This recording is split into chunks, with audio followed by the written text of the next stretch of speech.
ఒడిశాలోని అధికార బిజు జనతాదళ్ ఏర్పాటై 26 వసంతాలు పూర్తి చేసుకుని 27వ వసంతంలోకి అడుగుపెట్టింది. సుదీర్ఘ రాజకీయ ప్రస్థానంలో బీజేడీ ఘనతలు ఎన్నో ఉన్నాయి. ఇంతకు బిజు జనతాదళ్ పార్టీకి బీజం ఎలా పడింది?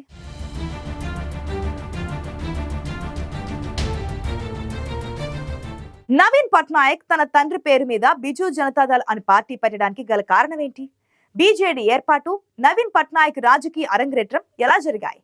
ఒడిశా ప్రజల ఆదరణను పొందుతూ సుదీర్ఘకాలంగా బీజేడీ తన విజయ పరంపరను ఎలా కొనసాగించగలుగుతోంది?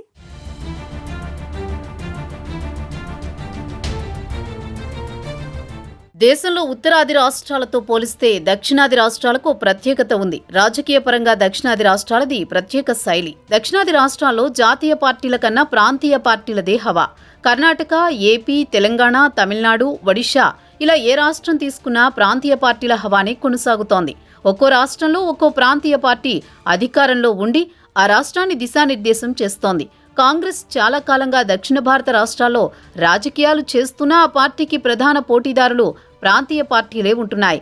కర్ణాటక వంటి రాష్ట్రాల్లో బీజేపీ తన ఉనికి చాటుతున్నా ప్రాంతీయ పార్టీల స్నేహం లేకుండా రాజకీయాలు చేసే పరిస్థితి లేదు.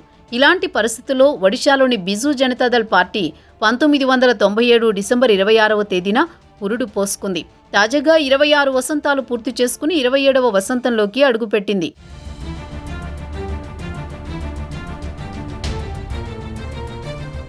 ఒడిశాలోని గంజాం జిల్లా బరంపురం పట్టణం సమీపంలోని బంజానగర్లో 1916 మార్చి 5వ తేదీన లక్ష్మీనారాయణ్, ఆశాలతా పట్నాయక్ దంపతులకు జన్మించారు బిజు పట్నాయక్. రెండవ ప్రపంచ యుద్ధ కాలంలో ప్రైవేట్ విమానానికి పైలట్గా పనిచేశారు.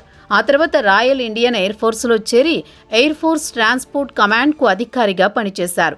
దేశానికి స్వాతంత్ర్యం వచ్చిన కొద్ది కాలంలోనే కశ్మీర్ ముట్టడి జరిగింది.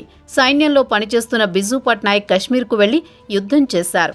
అలా శ్రీనగర్లో కాలుపెట్టిన మొదటి భారతీయ సైనికుడిగా బిజు పట్నాయక్ పేరు పొందారు. ఆ తర్వాత కాంగ్రెస్లో చేరి బిజు పట్నాయక్ ఇందిరాగాంధీకి సన్నిహితుడిగా పేరొందారు. కానీ 1969లో ఇందిరాతో విభేదించి కాంగ్రెస్ను వీడారు బిజు పట్నాయక్. అదే ఏడాది ఒడిశాలో ఉత్కల్ కాంగ్రెస్ అనే ప్రాంతీయ పార్టీని ప్రారంభించారు.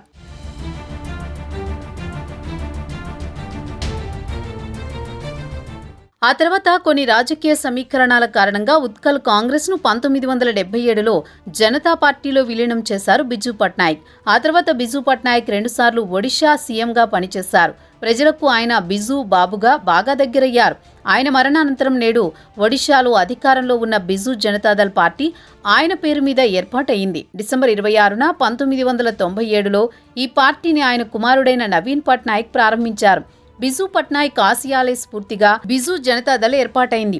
ఒడిశా ప్రజల ఆత్మగౌరవం కాపాడడం, రాష్ట్ర ప్రజల సర్వతోముఖాభివృద్ధి, ప్రజా సంక్షేమం, సామాజిక న్యాయం, సమానత్వం, లౌకిక విలువలు కాపాడమనే ప్రాథమిక సిద్ధాంతాలతో ఈ పార్టీ రూపకల్పన జరిగింది. ఆ పార్టీ గుర్తు శంఖం. అవినీతి రహిత సంక్షేమ రాజ్య స్థాపన ధ్యేయంగా బిజు జనతాదళ్ పార్టీ పనిచేస్తుందని ఆ పార్టీ వ్యవస్థాపక అధ్యక్షుడు నవీన్ పట్నాయక్ ప్రకటించారు.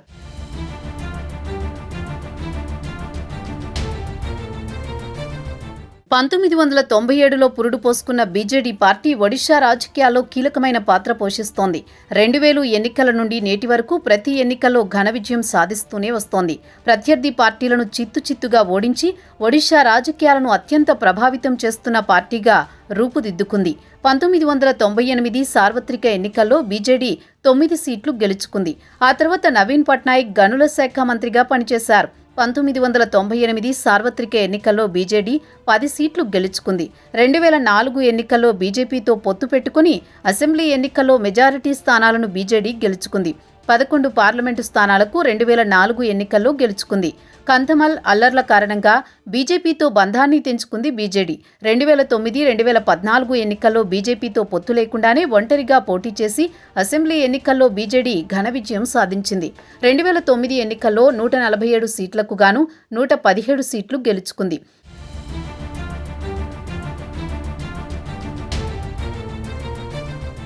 బీజేడీ పార్టీ అధినేతగా నవీన్ పట్నాయక్ వ్యూహాలు అమోఘమని చెప్పాలి.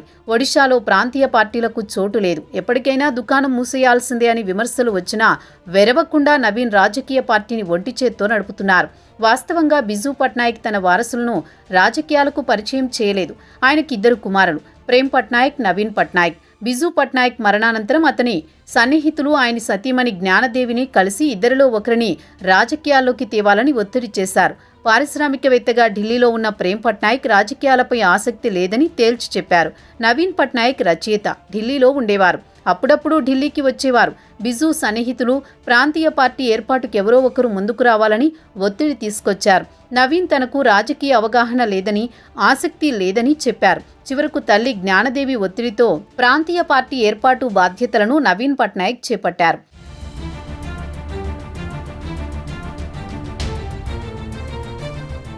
తండ్రి మరణానంతరం ఏడాదికి 1997 డిసెంబర్ 26న బిజు జనతాదళ్ ఏర్పాటు చేశారు నవీన్ పట్నాయక్. అప్పటి నుంచి రాజకీయాలు నేర్చుకున్నారు. ఎత్తుకు పై ఎత్తులు వంట పట్టించుకున్నారు.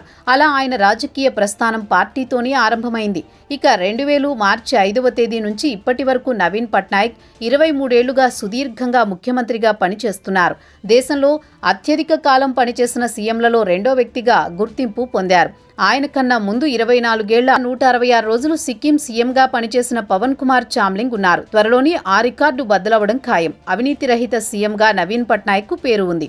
ముఖ్యమంత్రిగాను, పార్టీ అధినేతగాను కీలక పాత్ర పోషిస్తున్న వ్యక్తి నవీన్ పట్నాయక్. ఒడిషా రాజకీయాల్లో బిజు జనతాదళ్ పాత్ర కీలకం. కీలకమైన ప్రాంతీయ పార్టీలో ఒకటైన బీజేడీ 26 వసంతాలు పూర్తి చేసుకుని ఈరోజు 27వ బడిలోకి అడుగు పెట్టింది. ఒడిషా ప్రజల మన్ననలను పొందుతూ విజయ ప్రస్థానాన్ని మరింత కాలం కొనసాగించే అవకాశం ఉంది.